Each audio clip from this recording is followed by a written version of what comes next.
Thank you, Chair, members of the committee. My name is Jake McGuigan. I'm Director of State Affairs for the National Shooting Sports Foundation. We are the trade association for the firearms industry, and we represent over 13,000 manufacturers, distributors, and retailers nationwide, including a manufacturer here in Rhode Island by the name of A.T. Wall & Company. They manufacture magazines here in Rhode Island, and they actually relocated from Connecticut recently to Rhode Island in order to conduct business in this state. We stand in opposition to 7199. The economic impact of the firearms industry in Rhode Island is $92 million. Over 500 jobs are attributed to the industry and $4 million in taxes. Unfortunately, banning magazines from law-abiding citizens will do nothing for public safety. It is not really about the instrument. It should be about focusing on the individual.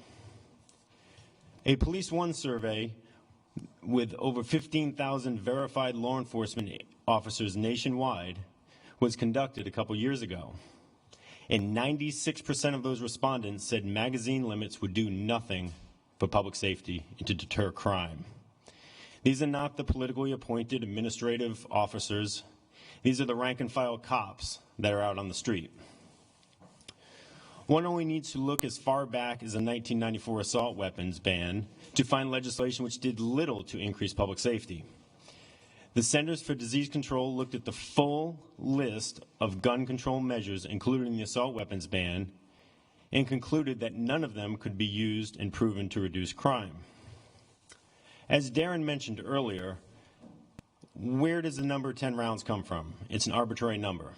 And to piggyback off of his story, Governor Cuomo came out and decreased that limit down to 7 rounds. Why 7? There'll be another tragedy and they'll go to 4. There'll be another tragedy, they'll go to 2. It has nothing to do with the number. It's simply an arbitrary number that was picked.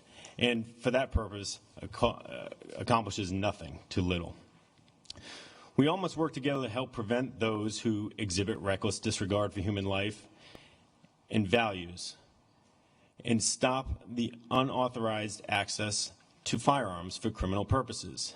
That's what we should be discussing. We shouldn't be discussing materials, magazines, or any of the above.